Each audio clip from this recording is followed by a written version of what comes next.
Welcome to the dumbest smart guy podcast on the planet. This is the Central Unintelligence Podcast.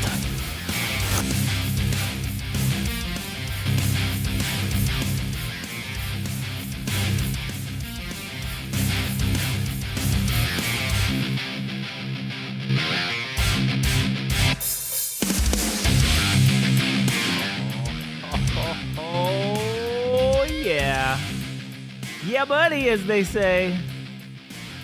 As we say. Ryan Coleman? Yeah, lightweight. Lightweight. Everybody wants to be a bodybuilder, but ain't nobody want to lift heavy ass weights. All right. Welcome to episode number 17 of the Central Unintelligence Podcast. As usual, my name's Josh. I'm here today. We also have Adam. Howdy. And I hope you brought your fucking tinfoil hats today because... Oh, man, we can't even say the phrase because we haven't done the wrestling one yet. Well, what do you mean? We could say the phrase because they're going to go out at the same time. Well, shit, no, this one's going to go out now. And yeah, that's true. Fuck it, we can say it now. All right. Time to put on your patented R-Truther Your patented Game Rage Magazine R-Truther tinfoil hat. Because this episode's gonna get a little conspiracy-ish. Well, not a little. It's gonna be a lot. This is gonna be primarily about fucking weird, very conspiracy, very fucking, very. What's the word I'm looking for here? Very circumstantial evidence. It's gonna be a lot of opinions and rhetoric and jumping to conclude. That's what it is. Jumping to fucking conclusions is what this is going to be about, essentially. So, can I start off first? Oh yeah, go. Please do. So that way we can get to everything else that you. Yeah. Because this will just be real quick. Okay, or not. Maybe it won't be. Who knows? Let's just go. So, as somebody that enjoys pastrami, Okay, me thinking, if I buy it from one place, sure. it's going to be different from another place, which is technically true because not the way one place prepares it is different to another, right? Right, the way they So- cook it, I went to a show, and the person that I went with, we ended up going to this place called Lucky Boy in Pasadena, which Okay. is known for their food and such. Yeah. And I think one of their things was pastrami. So it just so happened to be that the conversation turned to pastrami, where I learned that when it comes to the pastrami that is distributed all over Los Angeles, they are one and the same. So it's not just you purchase pastrami from some, meat factory or whatever, Yeah. And then you make it yourself. and then you prepare it yourself. There is one or many companies that exist that distribute pastrami to like all the restaurants Sure. in Los Angeles County. So I understand it, if I buy pastrami from the place that I love, which is Ari's in Montebello, California, man. fucking amazing pastrami. Although it's been rather hit and miss lately. I don't want to put them down or anything, but you guys have been fucking up a little bit. Hey, you know what? They gotta know. Yeah. It's gotta be brought to their attention. Maybe they don't know. Yeah. So Lucky Boy was interesting because their pastrami was a little bit more, I think, like peppery or something. Okay. There was a slight difference to it. But as the person that I was talking to brought up, is that all the pastrami that every restaurant gets, it comes from one place. And I forgot what the company is called. It's something Provisions. So they all get prepared. The exact same fucking way. Yeah. Or you can tailor it to your own restaurant or whatever the fuck. But the- nonetheless, the meat is the same. It's the same shit. Yeah. So it's a psyop, dude. Fucking, who would have known that pastrami Yeah. was a fucking psyop? Yeah. And then, okay, well then now that begs the question. Yeah. Now that this has seemingly, I mean, we don't know where this guy got this information from, that you got this from. We're Who gonna knows? we're gonna get hit up by the meat mafia, dude. The pastrami fucking mafia The comes meat up. Comes. mafia, yeah. We just hear a Hey, you guys were talking about fucking the pastrami. You need to fucking cut that out. I wish I knew what the company was like. Something provisions. Incidentally, here's your supply of pastrami as long as you keep. This is your pastrami hush money, Laced with Russian chemicals, and like the nuclear, arsenic. the nuclear fucking makes you glow. Your pee starts glowing. Yeah. But again, that does beg the question. Now that this is information has been brought to light, what other foods that we love and enjoy are the same thing, where it's the same shit? They're all getting it from the same place. Mm-hmm. It's just, maybe this one puts a little more pepper on it, or this one puts a little more mustard on it, or whatever. But it's at the end of the day, it's all the same fucking meat. Yeah. That's fucking wild, man. Yeah. And kind of disappointing. It is a little bit disappointing because I thought, okay, if I buy from this place, this shit is the best. It's kind of like a placebo effect. It really is. Yeah. Because I convinced myself that this is better. Because we've gone to Ari's, okay, Yeah. and then we've also had here the Hat, okay, and pastrami at various other places, right? And to me, each one sort of has its own individual taste, but when you do really think about it, There's like, okay, so let's get into the pastrami. the pastrami weeds here, Yeah. So the Hat has a thinner slice than a lot of right? other pastramis, in my opinion. Yeah, And there's other ones that do thicker cuts, and sometimes, I mean, the way they prepare it could be cooked a little longer, a little shorter, Yeah. whatever it might be. But yeah, dude, this ain't goddamn meat. What the fuck? I feel like, okay, if there was one company that actually sources their own meat, I feel like it'd be In-N-Out. Like they would have their own farms that they work with. that they fucking they source their exclusively meat. buy the meat. That, like they're But not selling everybody that else, to McDonald's. but everywhere else, like every other mom and pop shop is getting the same exact shit. So if we go to, Billy Boy's pastrami down the street, Yeah, if we go to fucking, or whatever, just make up a name. Billy Boy, that doesn't exist. Maybe it does. maybe it does. Shout out to Billy Boy's number 37 or whatever, because you know how they all have the numbers after Yeah, them too. they That's do. fucking hilarious. If you go down to Billy Boy's fucking pastrami, it's gonna be the same fucking exact pastrami Yep. that you could get there anywhere else around here. And maybe it's done by county because it would make sense. Okay, if, yeah, like Los sure. Angeles County had. So do you think that there's an internal fucking politicking going on in the pastrami industry where they go, This is all right, this is my territory. like gang wars, like Hey, dude, if it happens for telephone companies and internet companies, Yeah. it has to, because maybe they sit down and say, all right, guys, this is the map. you have everything west of Orange County, and we will take everything east of Inland Empire. Yeah. And then if I catch you selling meat in my hood, you're getting capped. All right. Oh, dude, you know what would be a fucking gangster TV series? Is like the meat industry, like they fight for territories, like to basically sell. I mean, they got to Yeah. sell quality shit, obviously, Right. but they get in skirmishes with other meat mafias, Mm-hmm.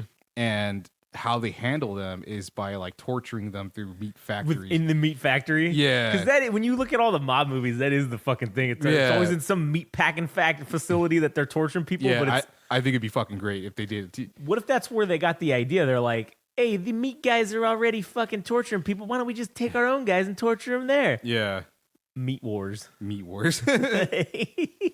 Yeah, so Damn. that more or less wraps up the pastrami / meat. Hey segment. man, that was a good segment. I All like right, that. now you can get to the main course. Well, I mean, there's a couple of courses here, but the first thing that I kind of wanted to talk about is the alleged fire that I'm now referring to it as, that happened on the 10 freeway out here in Southern California in the LA area. Okay. And well, maybe it's not alleged because the fire did happen, but for those that don't know, a couple weeks ago, maybe 3-ish weeks ago, there was this massive fire underneath the freeway, in downtown LA, essentially right by the crypto arena, formerly the Staples Center, if you know what that is. And it's literally, I would say it's the worst fucking stretch of freeway for traffic. It is. It's pretty fucking bad. At peak hours or whatever. It is it is ass. It is the most fucked up. It's 5 lanes in each direction, and it's just fucking all backed up at all times. It's just ass. It's a law of congestion incarnate. Yeah, it's fucked up. And so someone, seemingly, I I think it's at the state of California, because the state of California owns the freeways, Caltrans or whatever, right? They claimed eminent domain over the portions of the freeway that they control. So like originally, like the I-10 is an interstate, right?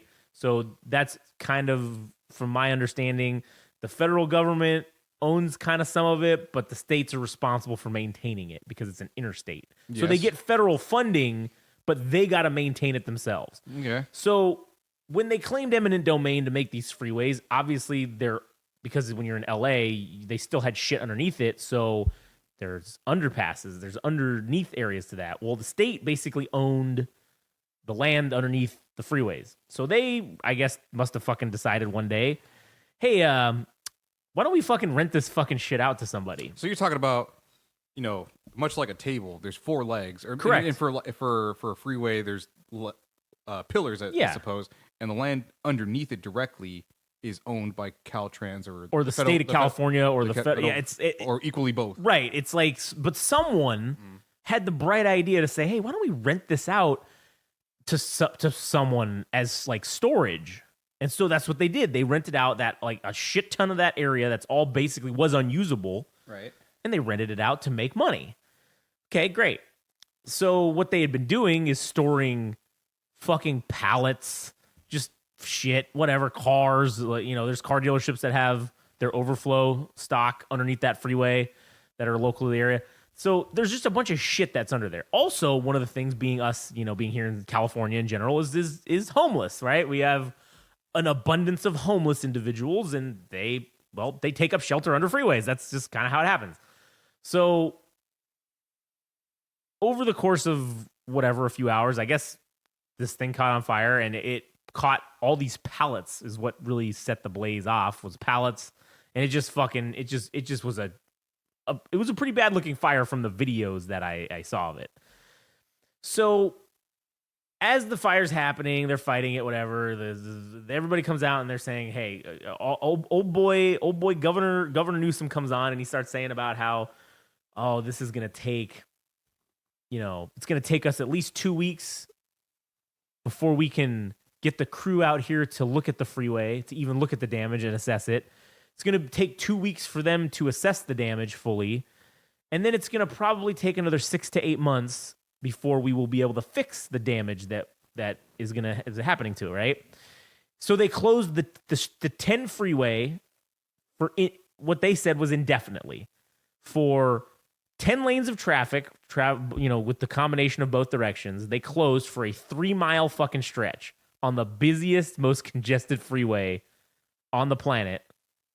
They closed it indefinitely, right? And said it was going to take potentially months, if not years, before it would be fully reopened. So we're talking about possibly a domino effect, or not possibly, it had a domino effect on other freeways, because then everything would spill to other. Yes, so what ended up happening is you had to take the peak traffic from 10 lanes and move it elsewhere, because that 3-mile stretch was closed. So they were rerouting it to a couple other freeways around there, which was the 101 and the 110. And the 101, for example, has 2 lanes in one direction. So you're taking 5 lanes of traffic, of already dense traffic, and you're compressing it into 2 lanes of traffic that are already backed up. So it's bottlenecking. It's just, or you're sending people to the side streets. So it was a fucking mess. I didn't because I go that way to go to my other thing. And I had to take a completely different set of freeways to avoid all that. So here's where we get to the tinfoil hat part, in my opinion. The R-Truth? The R-Truth. The R-Truther tinfoil hat. The R-Truther, the Game Rage magazine R-Truther tinfoil hat. I think that they knew, because they reopened the freeway within days. I mean, it was like a week maybe. It wasn't even that long, right? Which seems impressive. But I think that they knew that the freeway wasn't really damaged at all. Because you're going to tell me that a fire these freeway pillars are literally 30, some of them are 40 feet in diameter, thickness, if you will, of just solid concrete and fucking steel and rebar.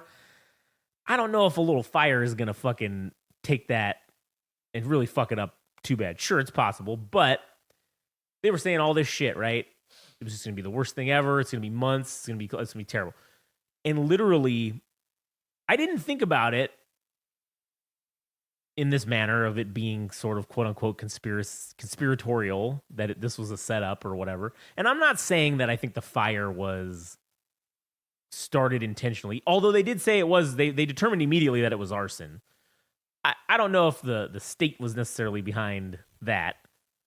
I think that's a little good. Arson? He's your son. Good one. I don't know. I don't think the state was necessarily the one that started the fire, or they were involved in starting, or it was a conspiracy to start the fire to begin with. But I do think that they said, well, there's that old saying, never waste a good crisis, right? So, well, we had this freeway catch on fire, so we did have to close the freeway down to fight the fire for like a few hours. So why don't we just keep it closed for a little longer? Tell everybody it's going to be months to years before we can fix it. And then, since we know it's really not damaged that bad, or at all even, potentially, then let's open it up in like a week and then make ourselves look so great. And I didn't have this thought until after the freeway opened and I drove on it for the first time. And I don't know how it is in other states, but here in California, Caltrans likes to have these fucking signs, these digital light signs on the side of the freeway. And they all fucking say, like, oh, they like to try to say, oh, there's congestion ahead or blah, blah, or some bullshit. Accident ahead, take alternate route, or, you know, construction or, ahead. Yeah, or, you know, Amber Alerts, all that kind of stuff goes on those things, right? Well, every sign along the entirety of the 10 freeway said, thanks for your patience. California gets it done. 10 freeway opened in days, not months. It says this on every fucking sign along the whole stretch of the 10 freeway that I drive on, which is probably 25 miles.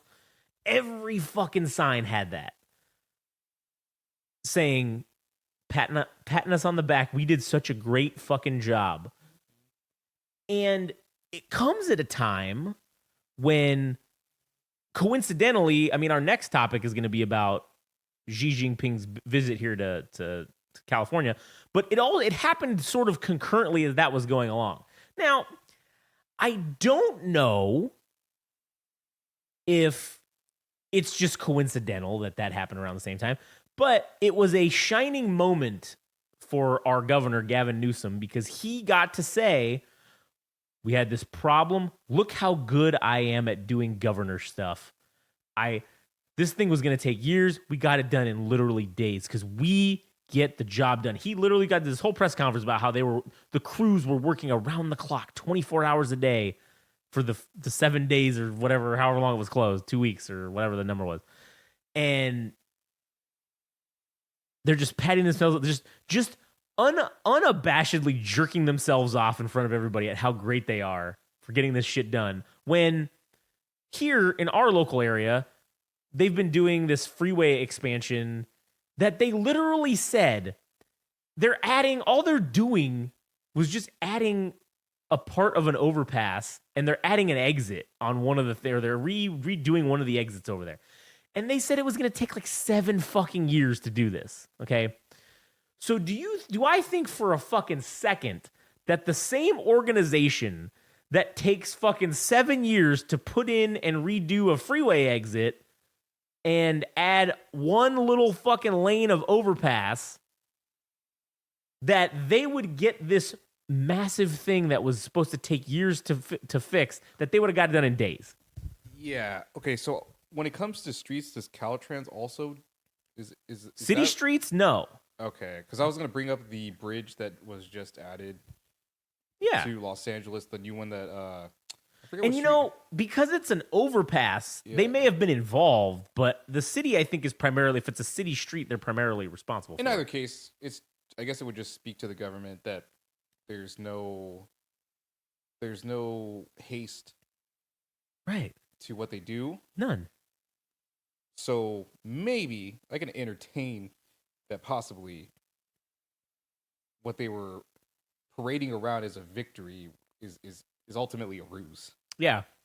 Which is the heart of what I'm saying is it's just fucking, it was just a lie. They just again made it up and said, hey, fuck it. Well, let's just take advantage of this and say how great we are. At a time also when it's very coincidental because we're looking at, obviously here in the United States as a whole, we're looking at the 2024 election coming up right around the corner here, less than a year. And you've got people running their mouths. I'm talking saying that Gavin Newsom is one of the guys who wants to throw his name into the ring to potentially run either now or after whatever happens with this election. So if that's the case, then yeah, he's setting himself up to look good. Oh, look at all these good things I did. Look at this, look at that. Yeah, so for the instance of this freeway problem, Right. it's that saying of well, it's two things, I guess. It's sandbagging. Yeah. You're saying, "Oh my god, I don't even know if we're going to get it done." Oh, it's going to be so long. So you under promise and over deliver. Yes, under promise and over deliver. Oh, this is going to take 10 years, but really we can get it done in 6 weeks.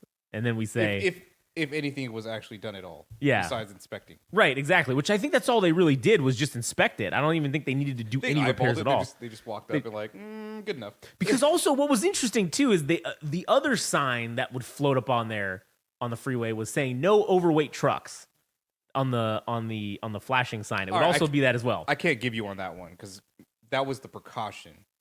But here's the thing. So you're telling me that we can have an infinite number of trucks that are just regular weight, but one truck that's overweight, well, if there's a couple trucks that are over the weight limit, oh man, that's gonna ruin the fucking whole thing. I imagine that trucks, because they go through those fucking the scales and shit, but I imagine that most of them are fucking overweight when they're driving around because people are trying to pack the most shit into those things. A morbidly obese truck. Yeah, basically. How American. No, that is as American as it gets. It's so large it has to have another truck to pull it. You know? Yeah. However, when you talk about timing of beneficial things to one's candidacy for the president of the United States, I mean, shit. Yeah, this one was wrapped up in a bow tie. It was a real. Okay, but here's the thing I question. So to a California resident, yeah, I do think about, okay, so let's say the day after they confirm the structure of the pillar of the freeway for the 10 freeway is fine. Yeah. A day after. It's a nothing burger story. Right. And then you let it ride for 7 days and you milk it and say that, oh, it's gonna take so long, but we're working around the clock, you guys. Like, you know. It just feels like it would be a missed opportunity to take a random event, if it was random, or who the fuck knows if it was somebody. I don't think this is actually what happened, but you know, Gavin Newsom paid somebody to light the fucking to do arson, to light the thing on fire, so he could have one small victory. Yeah. But then again, it's just tough because there isn't enough ducks in a row to keep that in California residents' minds that Gavin Newsom is doing enough good things for them for people to vote for him. Right. This one is just kind of isolated, but it is big enough because it impacted so many people. Right. That it is significant. Yeah. So it would be almost a wasted opportunity to not milk this moment. So it feels like a little bit of both, I suppose. Yeah. Either way, either fucking way, it is straight fucking government corruption. Because me as a citizen, and this applies to every level of government, be it local, state, or federal, in my opinion, if you're going to fucking if you're gonna have some issue, right, just fucking be honest with me. Just tell me straight up, hey, listen, we don't really know how bad this is gonna be, but it might be bad, so just prepare yourself. Okay, cool. And then a couple days goes by. Hey, you know what, bro? Well, everybody, citizens, I shouldn't say, bro. Hey, citizens, Constituents. we went ahead and did that checking of this thing we talked about, and it turns out it wasn't as bad as we initially thought, and really, it's actually not that bad at all. So everything's gonna be fine. It's reopening in like a couple days. We're just doing a little fucking final touches, and then it'll be done. So instead of just blowing it up as this thing that's gonna be the worst fucking thing ever, and it's gonna be literally months to years before this ever gets fixed, just fucking be honest. Just be straight up with me. I would appreciate that more. And I would actually probably fucking be more inclined to vote for somebody who is just straight up with me as opposed to sensationalizing an event that you kind of maybe already knew wasn't really that big of a deal. Because to me, the facts just line up too fucking much that they had to have known that this was nothing, that this was, like you said, a nothing burger, as they say. They had to have known. Because you could have just come out and said that at the beginning. There's no way you needed to do all this horse shit. But they did. And again, pat themselves on the back for doing such a fucking great job. Yeah. Making themselves look good. So, All right. that, anyways, go ahead. Oh, yeah. Just, I guess we could transition over to all the coincidental things that happened because I think you were getting at President Xi Jingping coming to California. Yeah. And the barricade, because we talked about that last episode, how the Right. barricades were set up, and Yeah. you said they were pro-Chinese banners or Oh, yeah. things like that. Everything was pro-China. And yes, I do remember Gavin Newsom saying, did we wipe off the homeless encampments specifically for Xi Jinping? Right. Yes. Yes. He literally said in the press conference, oh, yeah, people are saying it looks like we did this just for Yeah, because we did. Yeah. He literally said that in the press conference. Yeah. So now this leads to your. I guess this leads to Yes. So as like you could go listen to the last episode if you didn't, but we did talk about fairly deep going into the whole thing with the Chinese coming here and Xi Jinping at least coming here for this conference, right? But we didn't get super deep into it. So we had talked about that, there were these 8 CEOs or whatever that paid a bunch of fucking money to sit at the same table as Xi Jinping. So I decided, I said, you know what? I'm just curious and I want to know who and what these companies are and like why would they have possibly wanted to be up there. Now, some of them are quite obvious. First one being the CEO from Apple, right? Tim Cook. Okay, he fucking uses Uyghurs for labor. Yeah. And is that? I hope I'm not just making that up, but I know they. I think India is responsible for some of the production of Apple products. Right. Yes. And I think China is as well. Yeah. It's like you saw it during COVID. You saw all the lockdowns of the iPhone factories and people getting trapped in there because they were, in China because they were locking it down so hard. And it's like, one person had a case while they were all at work. Oh, nope, that's it. You got to stay here for the next 2 weeks. Everybody can't leave. Yeah. And then, the things of where they installed the nets around the buildings because people would just kill themselves because the working conditions were so bad and the pay was so shitty and they just jump off the building. So they had to put suicide nets to prevent people from killing themselves So, yeah. So, to me, that's an obvious reason why that guy wants to be sitting at that table. Who knows what level of contact he has with him, but you want to. It's publicly making it known in the one occasion that Xi Jinping comes to the United States in fucking however many years it's been. Oh, now he's sitting with these people, right? For the public perception that these are relationships that they have, and they're important, right? So you got him there. Obviously, that's one of the reasons why he's sitting there. Then another obvious one, you've got the lady who's in charge of MasterCard. All right, a credit card company, finance. That's obvious, I think, because China uses that kind of stuff, and also they like to spy on their citizens. So if you've got a company who is going to be your main function of credit card because you're technically a communist nation, so the government owns everything. So, the government's gonna, we're gonna say that your government card that you get issued for your shillings every month or whatever you want or whatever it is you're trying to for your money. Oh well, it just happens to be a MasterCard. That's I don't know if it is or not, or maybe they're trying to move in and make it a MasterCard. I mean, who knows that. You know how much money that is for MasterCard? That's a shit ton of money right there for them to utilize and process all those transactions. Yeah, I mean, and if you're the only game in town, well, then you're the only one making the money. So, so that's, to me, was an obvious reason why they would be there. Also, the guy who's in charge of Boeing Commercial Airlines, I guess Boeing has separate divisions. There's the commercial division and then there's the military division. So the commercial airline being like, your 737s and your 747s, those types of deals.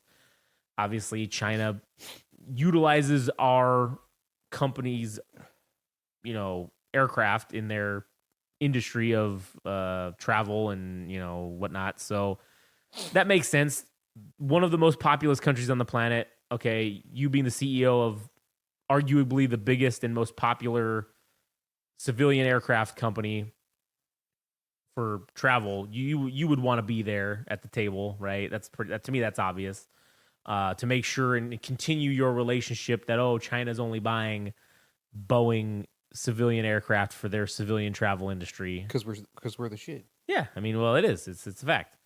And then you had the guy who's the head of FedEx there, which I remember that one. Which to me, again, seems obvious.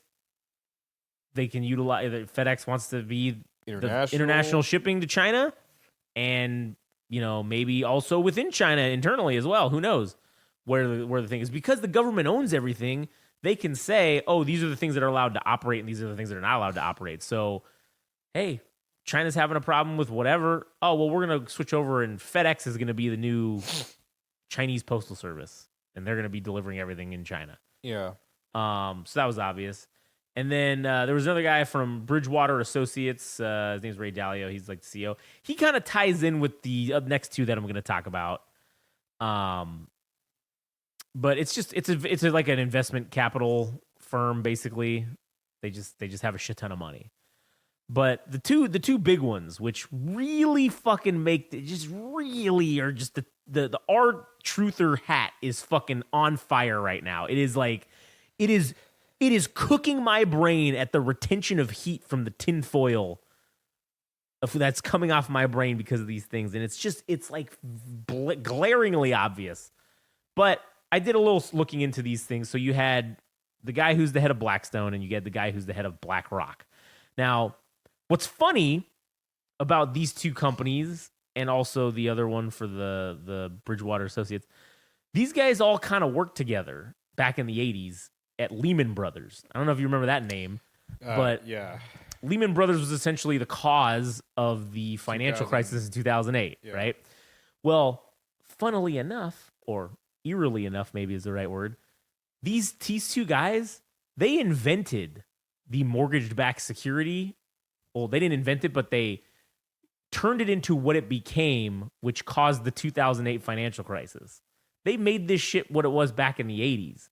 In the 90s, and they revolutionized the mortgage-backed security. So would you elaborate on what the mortgage-backed security is for people that don't understand? That's a good, Adam, that's why you're here. Very, very, very fucking excellent question. So the mortgage-backed security is essentially an investment tool where one company can say, hey, I own this mortgage, right, where this person's paying whatever a month. So they take and they bundle a bunch of different people's mortgages together, not just the mortgage itself. This is how deep it got. Yeah. Not just the mortgage, but monthly payments. They would say, okay, we bundled this one's January, February, March, this one's March, April, May, and this other one's January, February, March. We had a bunch of months, and they would package them together, and then they would sell them to other investment firms. So that company would be getting essentially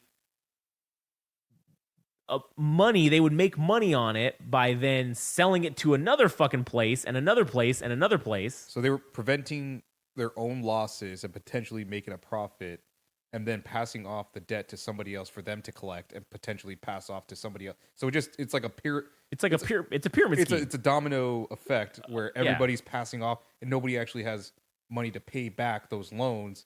Correct. So, then that's what happened. So Yeah. then the mortgage-backed security that had been sold, this guy's let's just say my January of 2008 payment had been sold from the original place and had been sold to this guy that it went to it was 10 people or 10 companies deep of how it had been sold. So right? it went from say LA Financial to Wells Fargo to Bank US of America Bank. to here, and they were all selling it amongst.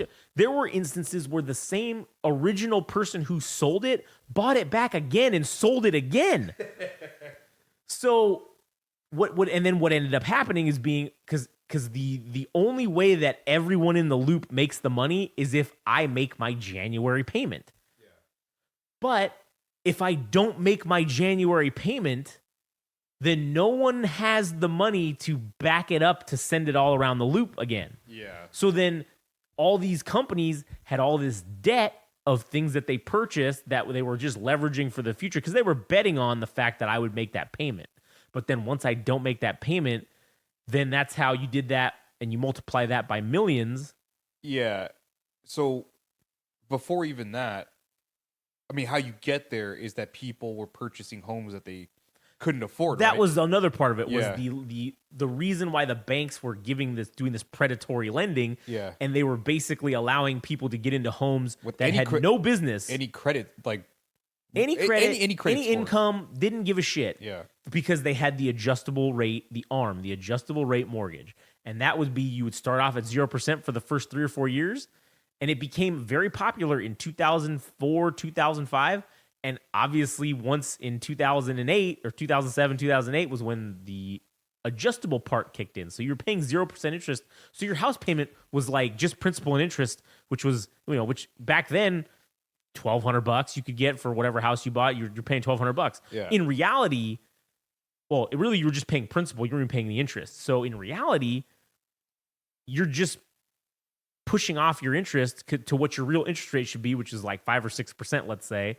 And it becomes astronomical. So then almost. your payment goes from $1,200 to $35,000 or $4,000. Yeah. And then that's when you got into the point of, oh, well, fuck, now we can't afford it. So then all these companies were passing off this debt for somebody that couldn't afford their home. Right. And therefore, once it got around to the point that the people Once were it came due Yeah. for that guy's January 2008 payment to come due, yeah, it just had because everybody was making all their money on him paying the payments for every single month that they had been doing it up until he stopped making the payments. And it happened to a shit ton of people that all of a sudden couldn't afford their payments because they were astronomical. Yeah. And stopped making the payments. So then all these people, there's 10 different people that are left holding the buck saying, oh, I'm owed this money, right? Yeah. So they all go out of business. That's how this. So anyway, so that's kind of where these two guys kind of got started. the Lehman Brothers affiliated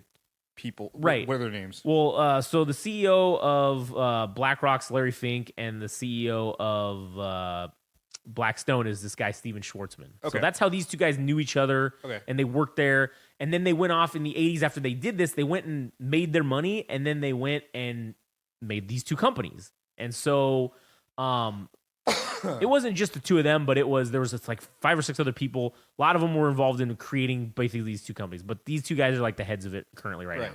So one of the things that Blackstone is it's referred to as an alternative investment management company, which means they invest in things that you wouldn't call traditional type investments. They're not your typical things that you would think to be investing in. One of the things that they're known for now, which I don't know, maybe they're not known for, but at least that I found out, is they control $1 trillion worth of assets. They own. So that's more than, it's more than the GDP of smaller countries. Most countries. Yeah. Right. Okay. One of the things that Blackstone, which this is where more tinfoil hats burning, right? In October of 2000, guess what they purchased the rights to, or they purchased the mortgage for? They purchased the mortgage for a famous building in October of 2000 they purchased the mortgage for the World Trade Center 7 building. Ah, that one blew up, but that one wasn't directly in where the plane. Correct. Like, no planes touched the building. But that one exploded. But it went down. It got taken down. down. And one of the reasons why the conspiracy theorists or people that have believe in this conspiracy, because World Trade Center 7 was the only other building that was completely destroyed other than the two towers themselves. So could I make a prediction? Yeah, so, good. So it exploded, right? Yeah. So was there some kind of like insurance fraud that was committed? Well, okay. There was a massive insurance policy. However, they took out this massive insurance policy, I think it was like 3 or 4 months before 9/11 actually happened. Oh, okay. Baby. But here's the interesting part is who rented space in World Trade Center 7. Okay. You had the Department of Defense, Okay. the IRS, All right. the CIA, the Secret Service, and the Securities and Exchanges Commission, the SEC. The SEC, right? Yeah. Okay, there was another company that I didn't write down, but they rented about 48% of, or 40 something percent. The federal government rented about 40 something percent of this building. Right. And so one of the conspiracies was obviously, I'm sure maybe you don't remember this clip, but like a month or so before 9/11, Donald Rumsfeld, who was at the time the Secretary of Defense, Yes.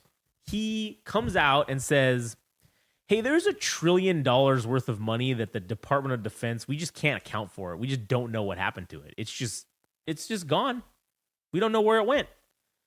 So then there became this whole congressional thing where they were looking into it. Well, guess where some, if not a majority of those files were held? The fuck They were held World Trade in Center, World Building Trade Center 7 in the building, in the offices that the DoD was renting. Also, they just so happened to be at the Pentagon in the same area where whatever hit the Pentagon, whether it be a plane or a missile, there's conflicting reports as to what it was. But it just so happened that area that was badly destroyed housed a lot of the records for this money that would just happen to be missing, right? Very, very coincidental. That all the evidence just happens, right? Okay, so there's that. Which, I mean, I'm sure we could do a whole episode on 9/11, but this is just interesting facts about these companies that are sitting at the table with Xi Jingping, right? Yes.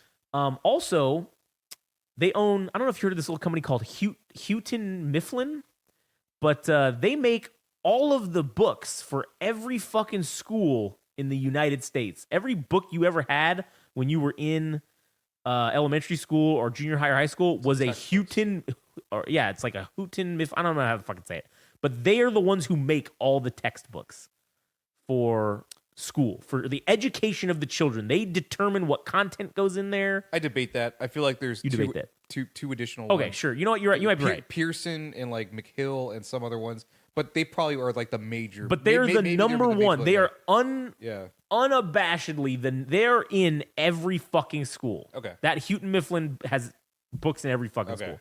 All right.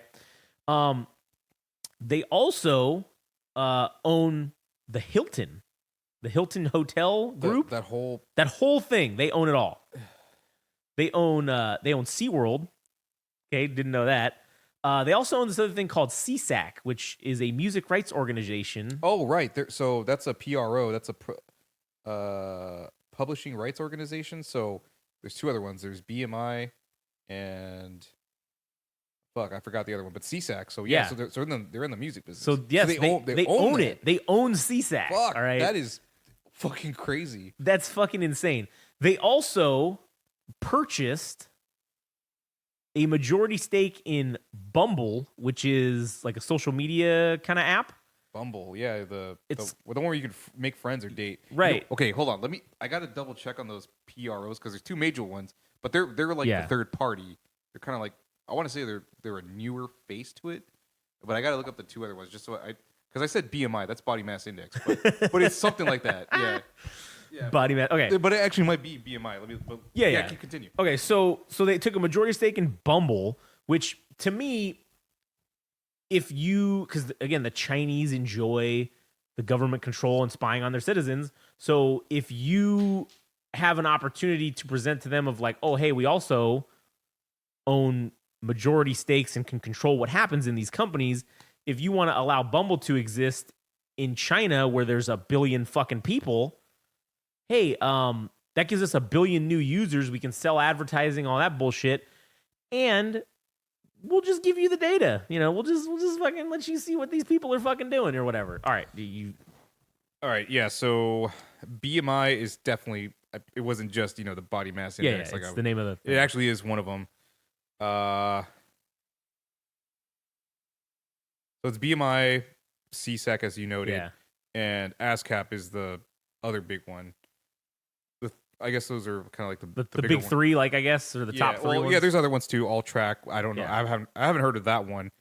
But yeah, those are like the main players. But just interesting that CSEC is owned weird. by fucking this major fucking thing. They also own a majority stake in Ancestry.com. Oh, baby. So that's fucking very interesting in general because now you're talking about DNA ownership of people's DNA. Who owns my DNA once I send it into there, right? Obviously, you sign all these things when you send it in. They own your fucking DNA. And could do likely whatever they want with it. Now, granted, I don't know because I'm not smart, so I don't know what they could do with it. But they at least own the sequencing of my DNA if I send it into them, or they can do whatever they want with it. They could run tests on it. They could, who knows what the fuck they could do with it. Right. There's that, and then they also own in Vegas. They own a bunch of.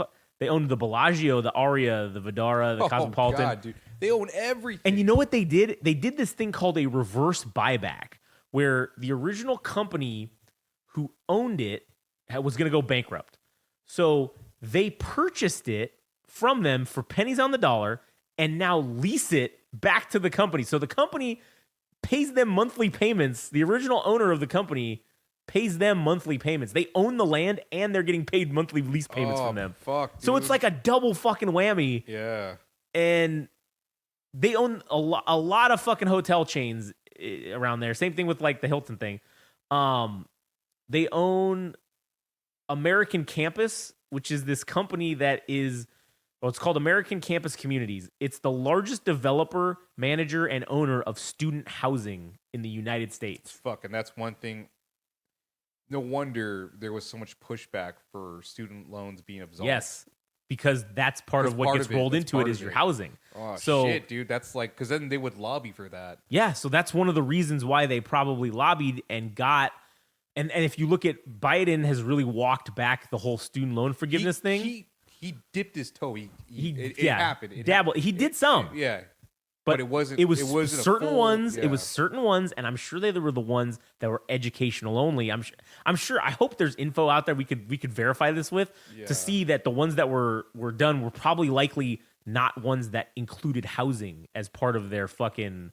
It was just education student loan. It didn't involve housing or anything like that. Yeah, I would be very interested to see. So that was kind of the interesting about them. Now we get to the biggest one of them all, which is BlackRock. Okay, real estate. They're tagged as a multinational investment corporation. Okay, they own $9.42 trillion worth of assets. They own what people have said and what other things have said is closer now to officially $15 trillion. Which is like 49% or something like that of the United States GDP. Oh, shit. So they own that in assets, all right? As I said, they, with the security, the mortgage-backed securities and all that, okay? Also, BlackRock, interestingly enough, has a deal with Ukraine. They have a deal for the reconstruction of Ukraine in place so that when things get blown up, BlackRock's the one they pay to fix it. Which is interesting because as this war drags on, more things are being destroyed, more civilian infrastructure is being destroyed. This is akin to the the Dick Cheney thing from the war in Iraq, Halliburton.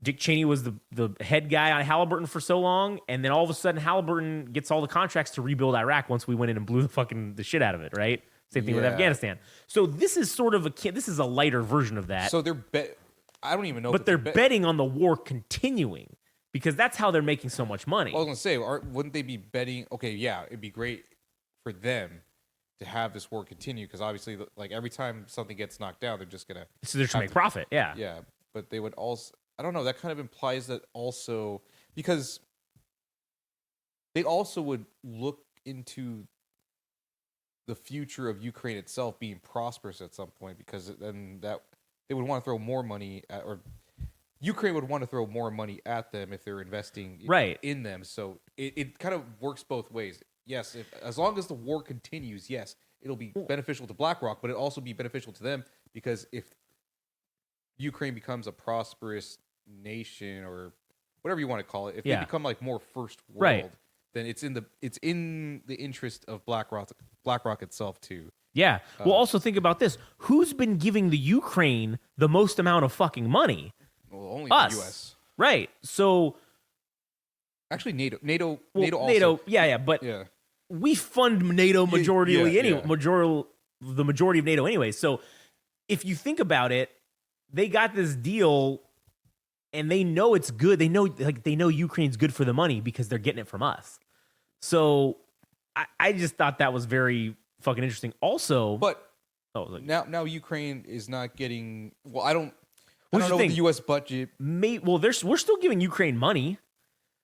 It's not maybe as much as it was before the Israel thing happened, but we're still kicking them a bunch of money. We're kicking them billions and billions of dollars every week. We're fucking signing new things and sending them shit. So, so the money's still flowing to them. Yeah. So, that's very interesting. What's one of the things to me that's probably the most, I don't know what the fucking term for this is, just jarring about this, or the most scary thing about this one is the deal that they have with China.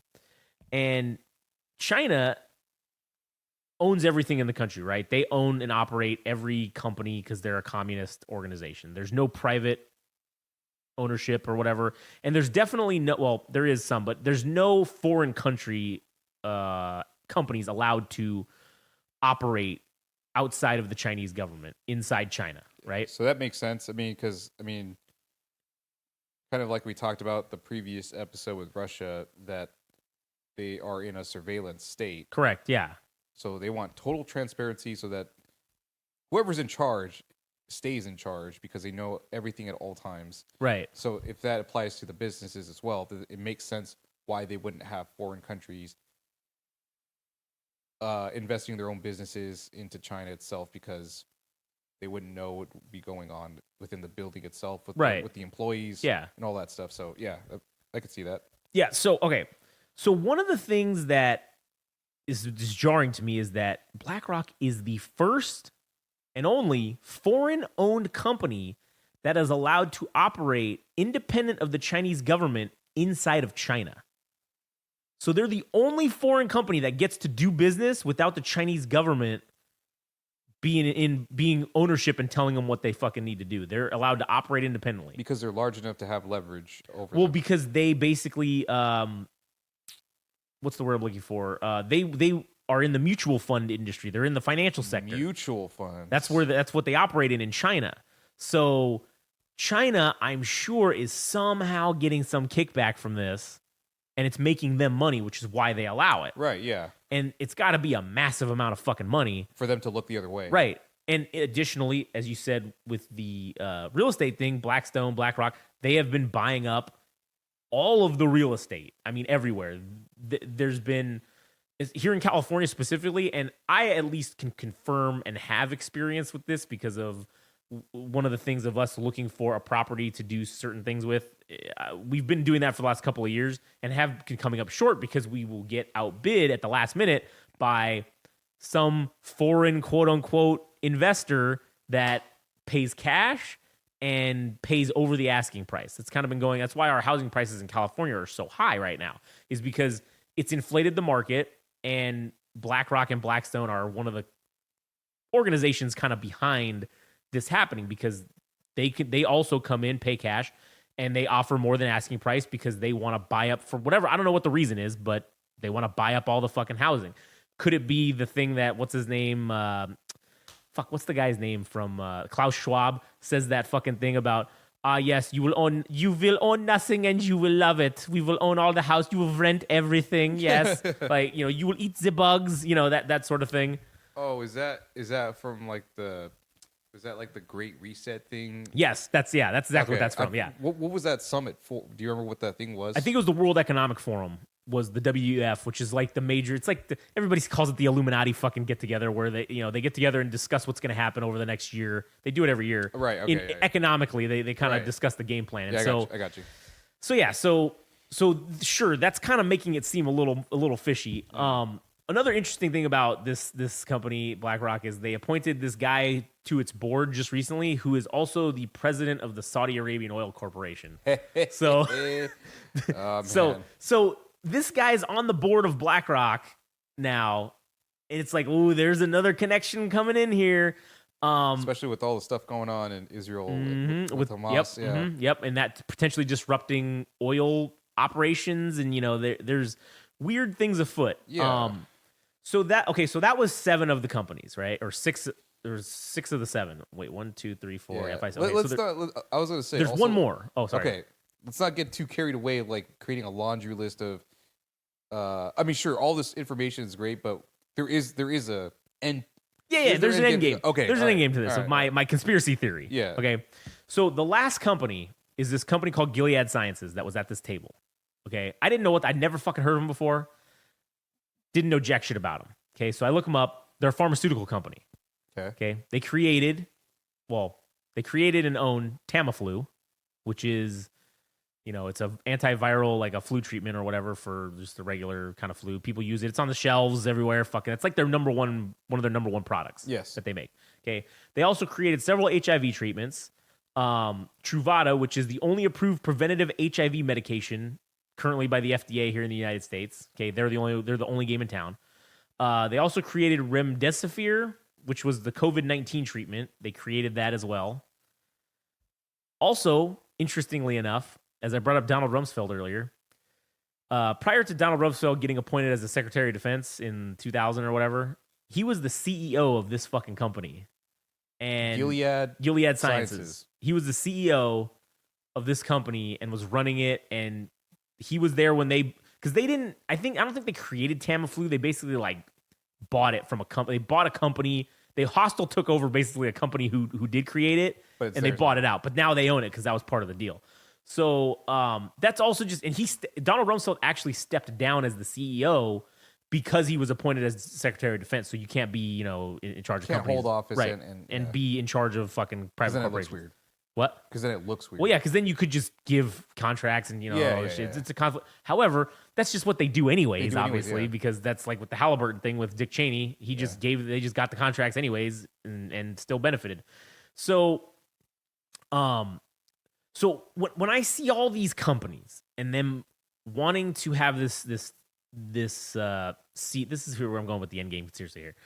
Them wanting to get this seat at the table with Xi Jingping as he's here in California in the United States for the first time in however long it's been. They want it to be, in my opinion, they want it to be at least publicly known that, hey, we're here with China. We're here. We're talking to the guy, the man, the myth, the legend himself, the guy in charge of China. We're here. We're making deals, and they want it to be publicly known for whatever reason that they are essentially seeing China as the future. PR-wise, or whatever you want to call it, investment with China or being involved with China, they want to be associated with, with that. Yeah, there's definitely, just amongst the companies that you talked about, the diversity in the industries that are involved. I mean, that's quite a bit of things. It is. It's a lot of different things. And one of the things that Okay, because we talk about like on the music podcast, we talk about Live Nation and Monopoly, that kind of shit, right? All these monopolies that have come up with these strangleholds on industry. Well, communism is the perfect breeding ground for monopoly because it's the government owning everything. Now, if China wants to make itself more money because it is having its own financial crisis right now with its own housing crisis, they're essentially, developing houses that nobody's buying. Nobody's buying because nobody has fucking money. Right, exactly. So if you want to get yourself out of this hole, injection, like a foreign injection, of all this capital, because they're going to come here and they're going to build infrastructure. They're going to do this. They're going to make their stuff here. They're going to do whatever the fuck, whatever it is that they're going to do. Yeah, you're going to get them to do all that here or there in China, and you're going to solve your problem because you're going to then give people jobs that are going to have money to go do it. And the companies that are going to be doing this, it's in their best. It's a great deal for them because if, for example, Apple, let's say, has the deal where they're making the shit there and the Chinese government all of a sudden says, well, the only phone that you can now have is an Apple phone. It is illegal to own any other phone other than Apple. And the pay is going to be shit. Right. Yeah, exactly. And also, we're going to be able to know everything that you're fucking doing because that's how this works for your social credit score. MasterCard, a credit card company. Oh, hey, we would like you to utilize your knowledge of the credit score system and how it works in your country to create our social credit system or revamp it or make it so that it works just like that, where you do a transaction and bam, it affects your score. Because there's mechanisms that exist that obviously for our credit scores, as you do a transaction, as something happens, your credit score either increases or decreases automatically as you do that. There's an algorithm that fucking determines whatever your credit score is from the credit bureaus. So MasterCard would have an intimate knowledge of how that fucking works. Also, as a side deal of that, you do this, MasterCard will be creating the fucking the credit, or helping create the social credit system there, and also will be the only card that's allowed to be used. It'll be a MasterCard or whatever the Chinese government version is. You can have two choices, Chinese government version or MasterCard. Either way, we're going to know what the fuck you're buying and what you're doing with it. Yeah. It's same thing with the aircraft company. And then you've got this pharmaceutical company that had one of the only treatments for COVID-19 approved by the FDA. Well, now the Chinese government, obviously their own version of that didn't really work that well because they had a major problem with creating medication and things to help with the COVID-19 outbreak, right, in China. Yeah. So if you are going to leverage them to allow them to do operations in your country and say, hey, for the next thing, which just so happens, there's a new thing in China now. There's a new virus going around. Well, if you've got this hotshot American pharmaceutical company and you're going to allow them to help you create the vaccine or the medication or the treatment for the next thing. Yeah. And again, for these companies, it's in their best interest because there's no competition there. The Chinese government just says, well, no one else is allowed to compete against you. You will be the only one doing these things. So there's big money to be made because they're the only game in town, essentially, over there. Yeah. So I don't know what that says about their loyalty to us in America, to these companies. These companies that were bred here, bred and made here, are turning their backs. Well, I don't even know if that's the right term. I don't know if they're turning their back, but they're expanding their operations overseas. Right, to the enemy, essentially, which is what China, as we have to call it what it is. I mean, we are not friends. We're not, I mean, we may kind of be friendly sometimes to each other, but we're not allies. We're not friends with the Chinese government. They are a communist government, dictatorship, essentially. Well, they vote on paper or whatever, but I mean, clearly it's a communist dictatorship, and we are a democracy, a federal republic, or whatever the fuck the technical term is for what we have. Yeah. So in that vein, are those companies going to then take the things that they do in China, like some of the things that potentially that I suggested about social credit, the spyware, all that stuff, are they going to take those things and then come here and say, hey, U.S. government, we know you guys like to see what your citizens are doing, and maybe we expand the social credit score. Maybe we do this. Maybe we get the right guy in office and he signs off on some of these things. And because again, you've got the major investment firms that could fund a presidential campaign to put somebody in office that they want, right? And just And earmarks. then just signs off all the shit. And then also they're paying off or funding campaigns for let's say they fund campaigns for a majority of senators that would vote on this thing. And then you have all the votes you need in your pocket to do all the shit that you ever wanted to do and be able to do your shit here in America also. Yeah. So that's the conspiracy part. Because I have no evidence that this is fucking what's going on. But all. then that goes against national security as well. If they do that, It does. because then if let's say all these companies go in bed with China, right? Yeah. It works out great for them, whatever the arrangement is, it Right. injects capital to China itself. If it comes back to us, then it becomes a national security Yeah. problem that It is. It's a major national security issue. But if you've got the people who are determining what is and isn't a national security issue on your payroll also, then who cares? It's not, yeah, sure, it's a national security issue, but if you're telling them to look the other way, But then you're that just would call into question people's loyalty to uphold the Constitution. well, I think that when we look at what's been happening in our country lately or just in general, I think people are more loyal to money than they are to anything. I wouldn't debate you on that, but I would argue that there are just as many people Agreed. that will not stand for. There are just as many true patriots Yeah. who would rather die than Yeah. take a cent to do something that they didn't But yeah, believe in. And, if is there enough money to basically flip the country? right. And I'm not saying that I'm not picking a side and saying who I think would win in this eventual fight that I think is going to happen. But what I'm just simply saying is that we could very well be witnessing the groundwork being laid of the future drastically changing for us here in America, depending on how this goes. Yeah, And it's just very interesting to note that they did this. Again, California has been very, I've talked about this before, but the Chinese government has been, or one shell corporation of the Chinese government or another has also been involved in coming in and buying property here in California. yeah. And there's a lot of states that are now starting to ban that practice. I think it was in Alabama. I think we might have talked about it, but one of those states, they did that. They banned the Chinese government from owning properties, and they sent the thing to them saying, hey, to the company that was in ownership, they said, hey, you've taken too much money we've seen from China, and you're considered a Chinese-backed corporate. Yep, and so you can no longer own this property. You have 24 months to sell this property, and if you do not, we will come in and take it from you. And so that's already happened, that they've said this stuff and they've done it. So now I don't think California will ever do it because of obviously, and again, here's going back to the thing with Newsom.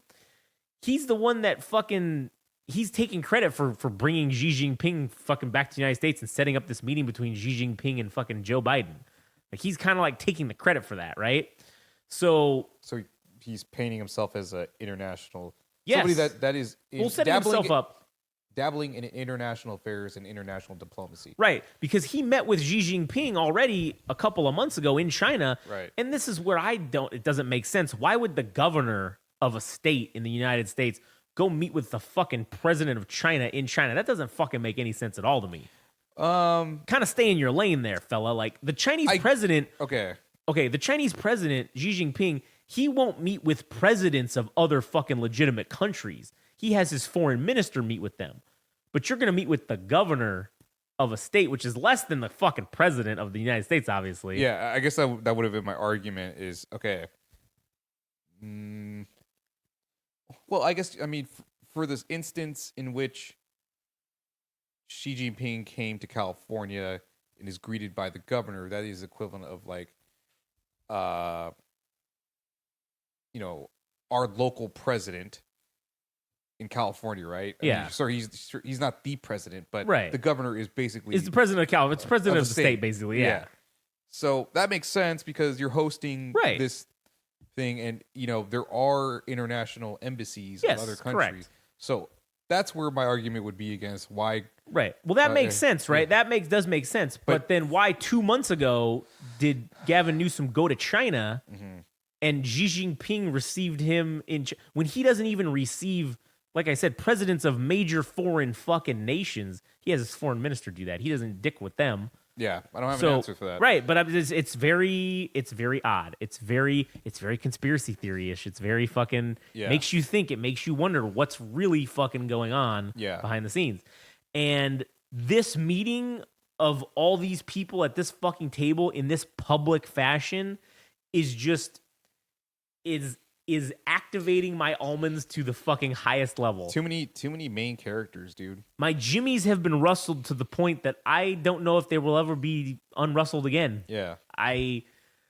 There's too much fucking shit happening right now. Too much plot happening in one location. It's all plot, and we don't know what the fuck the plot is though. That's the problem. That's how, we're too NPC like. Yeah, man. Because we might be 3-dimensional characters, or shit, maybe we're 2-dimensional and they're 3-dimensional, or even 4-dimensional, maybe. 4-dimensional. Who the fuck we can't knows? We can't even see the other dimensions. No, yeah, that's how fucking blind we are. Yeah. So,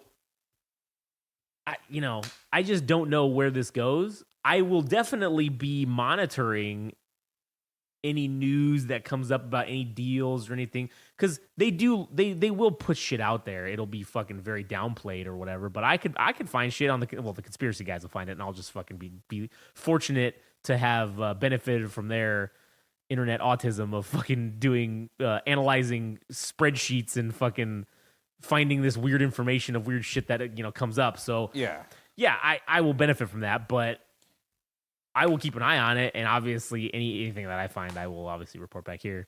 Yeah. But it's also very concerning. That's my other point, I guess, takeaway of this. It's just concerning. Yeah, I mean, there's definitely a lot of things that you brought up a lot of things that were, I guess, give weight to what you can I think theorizing. Yeah, as the kids call it these days, I would say that it's just very sus. Yes. At the very least, it's just sus. There was plenty of evidence. I mean, granted, this is anecdotal, and I had to look into this myself. Sure. But I mean, you're not just babbling, talking nonsense. Oh no, you know where I looked up all this shit that I found about these companies? It's on Wikipedia. Yeah.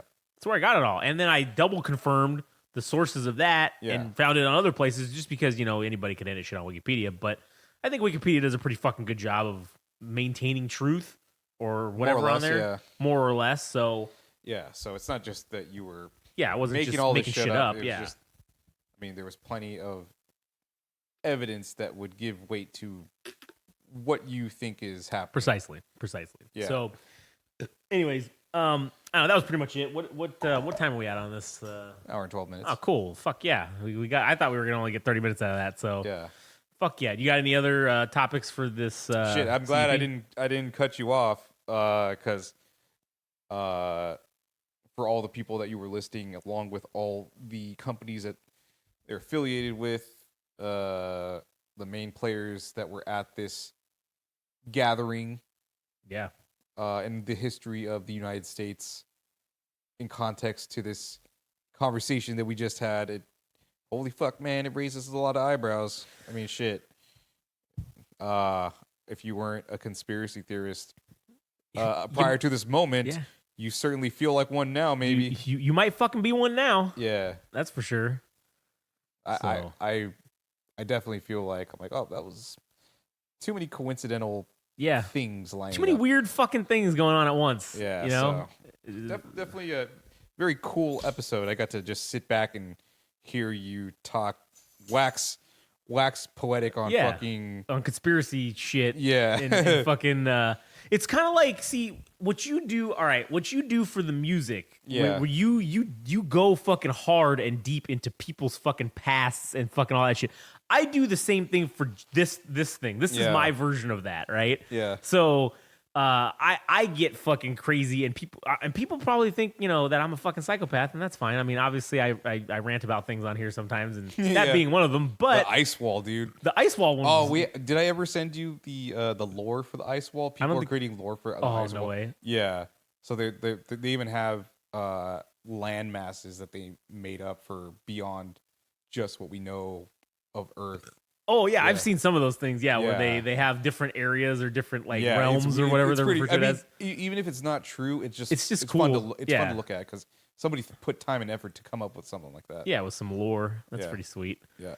But yeah, so I don't know. Hopefully this episode was good because it wasn't, we're not talking about fucking Israel. We're not talking about that. We're providing a nice little distraction from the bullshit that's going on, I guess, over there, because that's dominated the news cycle. And honestly, at this point, I'm kind of tired of it. Now it's kind of become desensitized, but there's a lot of people I follow that are still Oh yeah, harping Hard. about this, but not to say, again, I'm not indifferent to that subject. It's just, man, I mean, are both sides shit? I don't even want to talk about right Yeah, now. I fuck. don't even. I'm good. fuck it. I'm We're good. dude. We're good. Yeah, I'm fuck it. good. We're good. So anyway, so It's not that we don't care. It's just that there's a lot of shit going on. and then and there's a lot of fucking other assholes talking about it, and fuck Yeah. it, we hear it all the time. We're Yeah. just inundated with it, and And also, I mean, just because a news outlet has a particular spin or perspective doesn't mean you should buy true. into it either. True. But Don't even buy our fucking spin on things, or don't even do your own research. We say that's our own fucking. We pride ourselves on being fucking amateur historiologists. So Yeah. you do your own historiology research and fucking figure it out for yourselves. Yes, ultimately think for yourself. Yeah, true that. And so another thing. Do your own research. Yeah. Did you have any topics you want to talk about? No, just the Okay. pastrami. Just the pastrami. Good. All right. So I also wanted to say, in the future for the upcoming episodes, there's kind of some topics that I've been wanting to dive into. One of them being the Crusades is going to be one of them, which, man, I can't wait. That's going to be so fun. There's just so much hilarious. Now, granted, I guess they were horrible things, but they're just funny. There's a lot of hilarious shit that happens during the Crusades. Why, do you have stuff that you actually researched? I've looked into some things, yeah, and there's like this thing. Well, I don't know. I have a fucked up sense of humor. I just think some things are funny. I'm like, oh man, like how they got into like they started the fucking crusade. The first crusade was like the Pope fucking basically just came and he's like, yes, God damn it, we need to get rid of the Muslims. And then he's just fucking everybody's like, yeah. And then there was one of the crusades, it was called like the People's Crusade, and basically the church wasn't backing it, but essentially this guy got everybody riled up, and then they were like, yeah, we need to take back the Holy Land. And they went and fucking got massacred. Like the Muslims just fucking murdered them all. You remember on one of the previous episodes we were talking about Nathaniel Bacon? Oh, and yeah, I got yeah. it completely wrong. Like, Yeah. because Yeah. what was the event itself? It was Nathaniel Bacon raising hell and getting like a small insurrection militia or whatever. Yeah. To go, was it to go against the British? Or No, it was to go against. Wait, no, it was to go against. It was Bacon's God rebellion? damn it. Now I gotta look it up. All right, you hold it down. So you hold yeah. it down. So, anyways, Crusades. so yeah, so we got the Crusades coming up. We're gonna do one on those, and it'll probably we're gonna do that, and then I do want to do one on just getting into like Catholicism in general, because I do think that not to necessarily go down the religious portion of it, but the historical portion of the Catholic Church, and that'll kind of be that might be a dual kind of episode thing with the Crusades one, because it's kind of they're closely related. But yeah, so Bacon's rebellion was Nathaniel Bacon going against the colonial government. Yeah, right, 'cause of taxes. of Virginia. Over. Who the fuck cares? Yeah, The only okay, reason I anyways. brought it up was that he was fighting against. Wait, what was the thing we were talking about before? It was talking about the Crusades. Oh yeah, where this guy got everybody riled up. Okay, so that's and what I then- was getting yeah. at. So And then I don't know- they all got murdered. Like that's yeah. yeah, because that's kind of what happened with The Bacon's Rebellion, he yeah. was, that thing got kaput or whatever. Yeah, kaput. Yeah. So we got that coming up. We got that one, and then whatever else we fucking decide to talk about. So those are two that I'm looking Sweet. forward to for sure. That'll be coming up soon. And then, you can check out, I guess it's the end of the episode. So, go check out all our shit. You know what to do. Fucking go check out, listen to it.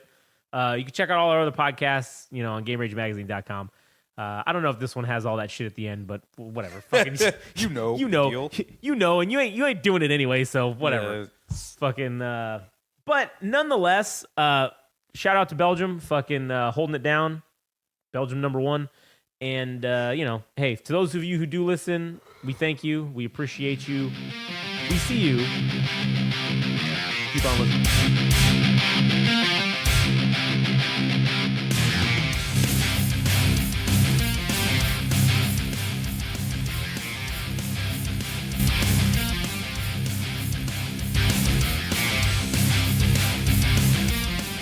That was the latest episode of the Central Unintelligence Podcast. Don't forget, subscribe and like on Instagram and TikTok at Game Rage Magazine. We're also on Twitter/X at Game Rage Mag. Also our website, www.GameRageMagazine.com.